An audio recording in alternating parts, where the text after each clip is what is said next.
From Michigan Public, this is It's Just Politics. I'm Zoe Clark. And I'm Rick Pluta. As signature deadlines approach, there's a number of ballot proposals out in the field. From eliminating property taxes to taxing the wealthy for more money for schools. What could end up being on your ballot in November?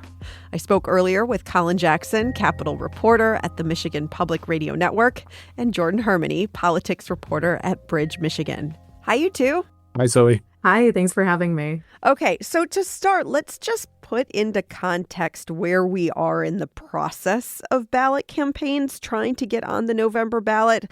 Jordan, what's out in the field? What should we be watching for right now?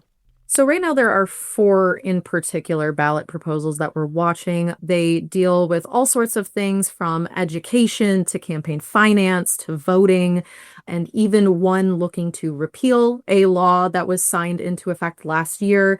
And right now where we're at in the process is still a lot of signature gathering. There's some staggered dates, there's some staggered requirements, but the first one that we should expect to see in should be coming in next month at the end of March, with our other 3 proposals kind of trickling in, the latest being one on July 6th. Colin, you spent the past week looking into a lot of these campaigns, where things stand. What's the overall momentum right now? How are these campaigns feeling? The ones still collecting signatures are the ones that seemed most confident right now. Jordan had mentioned the 4 that are still in the field, and each one of them I talked to, 3 of those are constitutional amendments. One of them is an initiative amendment, which has a lower signature threshold. But it seems like they're just chugging along. One of the campaigns has already finished its canvassing effort and is now just going through the petitions to see if it has enough signatures. You know, they said that if they don't have the petitions, signatures that they need, they'll just try again next election cycle. But everyone else says they feel confident that they have what they need. Well, let's start digging into each of these campaigns. Let's start with the group that is actually working to eliminate the state's property taxes, known as AXMI, that's M-I tax. Colin, fill us in. What would this do? It would get rid of property tax here in the state of Michigan. You know, property taxes fund a lot of local services, whether it be libraries, parks, schools, etc. And, you know, supporters of this bill say there's different ways to backfill some of that money. And for the other money that wouldn't be replaced, they say that's wasteful government spending in their eyes. And this has been something that Carla Wagner, the executive director of this group, has been trying to do for a long time. She's also a Republican candidate for governor, making this a central issue in her campaign for governor too. You know, she said they collected signatures last year. They wrapped up their signature collection in the fall. And at this point, she said she's trying to just get the petitions back, count the numbers, and see what it is. They set a goal of basically far surpassing the signature threshold. You know, she said realistically, she doesn't think they got to that point with just their volunteers, but she says she'll wait and see what they have. Jordan, it's interesting. This one seems to have picked up some political steam. The issue, of course, as Colin noted, is the type of hole that it would bust in the state budget. Yeah, I mean, there's things out there from, for instance, like the Michigan Municipal League, who estimate that this would cut about $17 billion in fundings for schools, roads, recreation, public safety. It really does leave a hole in communities with no immediate plan to backfill it. And that's even caused some eyebrows to raise among Republicans who, you know, while maybe supportive of the concept of eliminating property taxes or scaling them back, reconfiguring them in some way, do acknowledge that the answer isn't simply just carte blanche eliminating them and then leaving no immediate recourse for funding things like we had mentioned, chief among them, police and fire, schools, your local library. So, you know, that sort of proposal does leave a lot of people feeling like there's something lacking, and that while it might be in good spirits, especially if they are somebody who is in favor of altering how Michigan handles property taxes, don't necessarily feel that it crosses the threshold of being a serious proposal. Jordan, let's turn to Invest in My. That's MI Kids. We're seeing a theme here in terms of the naming. This campaign is targeting increased school funding by creating a tax on the wealthy in Michigan. Where do things stand with this school funding campaign? Right. So what you're describing is an initiative to require a 5% tax on annual taxable income of more than $1 million for people jointly filing and more than $500,000 for those just single filing. And that money would go back to funding public school districts. Now, I do want to put that into perspective because I feel like when people hear that there is a tax plan going into place or that, a portion of your income will be taken under a ballot initiative. I was looking up some census data figures earlier today, and Michigan's median annual income from between 2020 and 2024 was nearly $73,000. Meaning that this 5% tax will not impact a vast majority of Michiganders earning money in this state. I believe that same data estimated that just under 2% of the population in the state make about $50,000 a year or more. And right now they're in the process of signature gathering, just like everybody else. That 5% ed tax, I guess, just to shorthand it, they need just about 447,000 signatures by July 6th. And we'll just have to see if they make that goal. And Colin, we're already hearing from opponents to this proposal saying that they don't think this is actually constitutional because in Michigan, of course, we have a flat tax. And this would, in some respects, basically create a progressive tax. What are you hearing about this?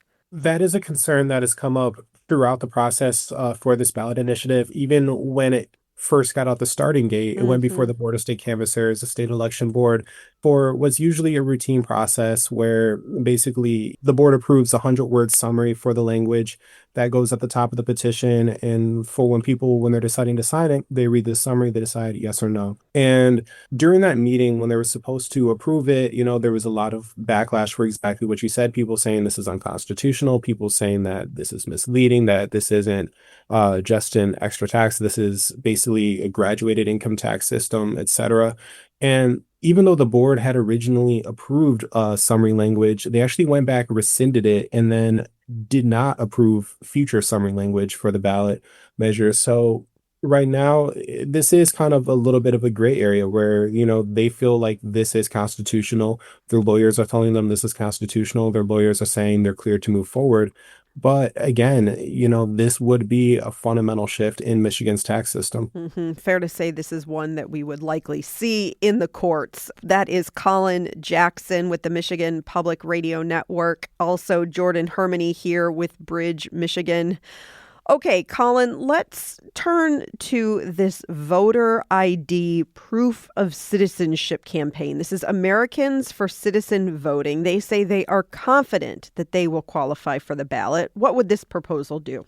This proposal at its very heart would require everyone to show a photo ID to vote. And so right now in Michigan, under state law, you do need to have a photo ID to vote. But there is an exception if you don't have a photo ID. Maybe you forget it at home. Maybe you just don't have one, period.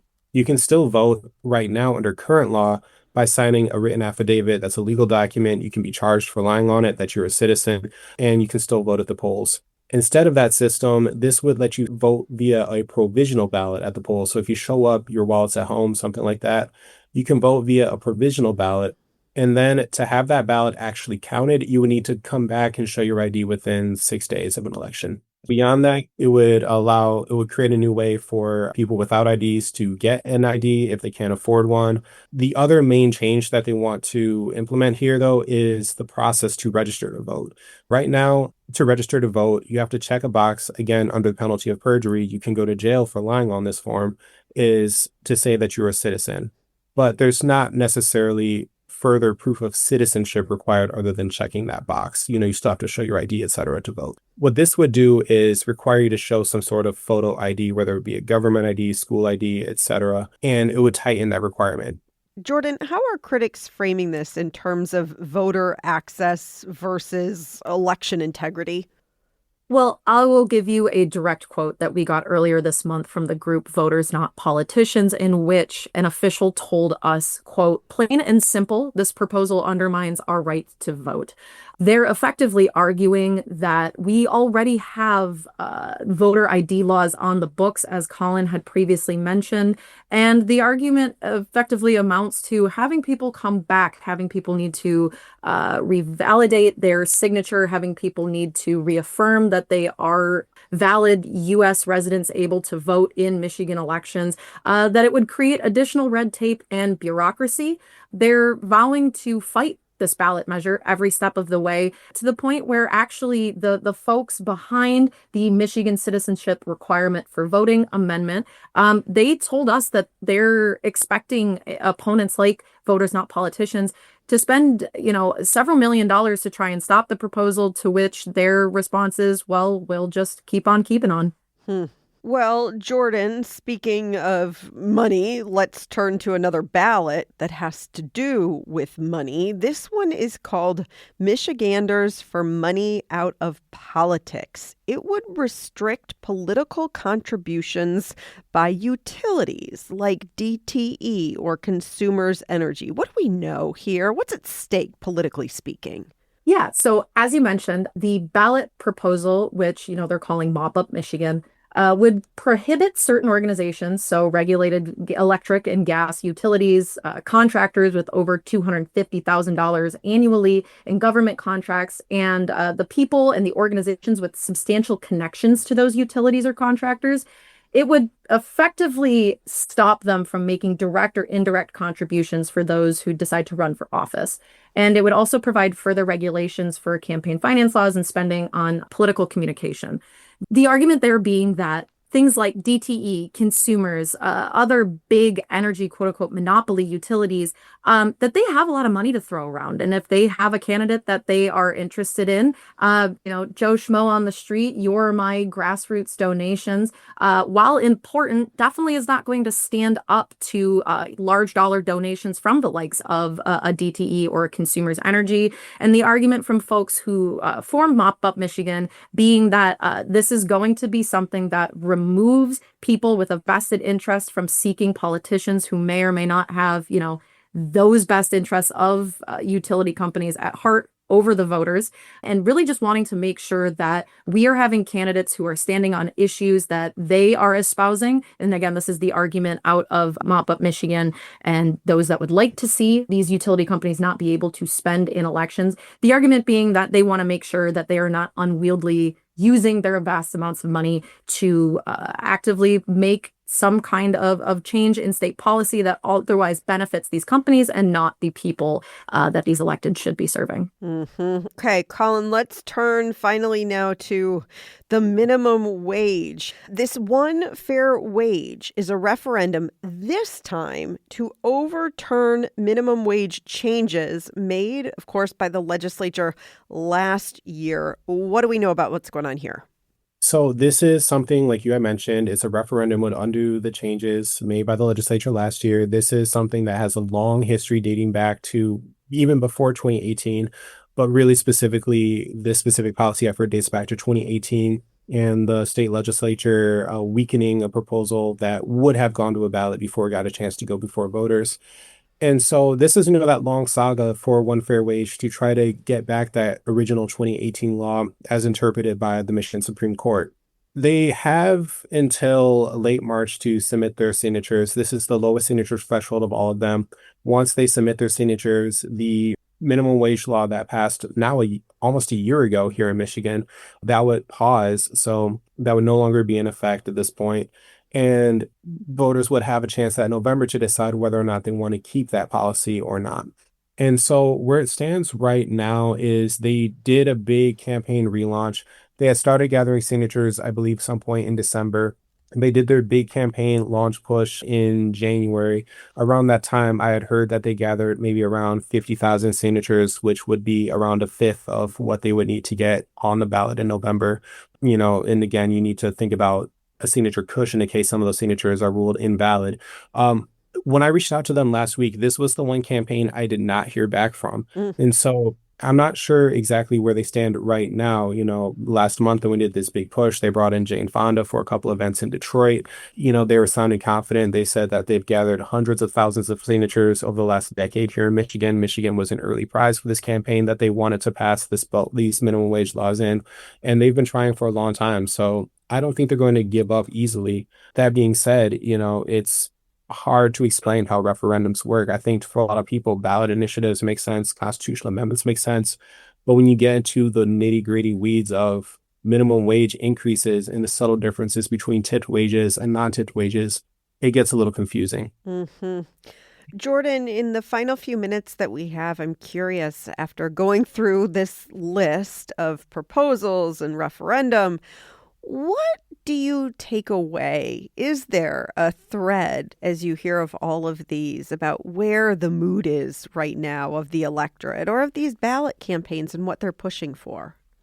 Well, I would say that a little bit of it does have to do with, party polarization. If you look, for instance, at the citizenship requirement one, getting more strict voter ID laws in Michigan has been a common refrain from conservatives since the 2020 election. So that shouldn't necessarily come as much of a surprise that we're still hearing and seeing pushes for this.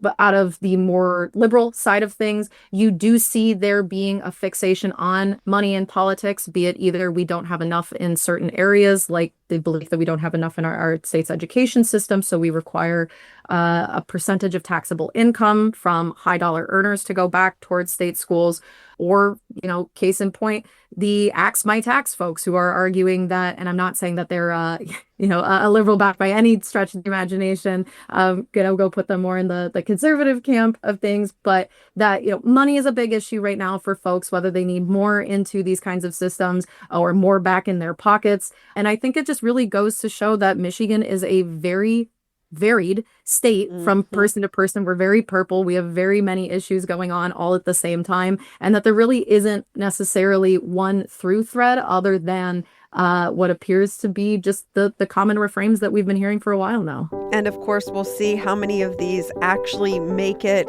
onto the ballot, able to turn in valid signatures. Still a lot to watch. That is Jordan Hermany, politics reporter at Bridge, Michigan, and Colin Jackson, Capitol reporter at the Michigan Public Radio Network. Thanks so much for all your work on this, you two. Thanks for having us. Thank you.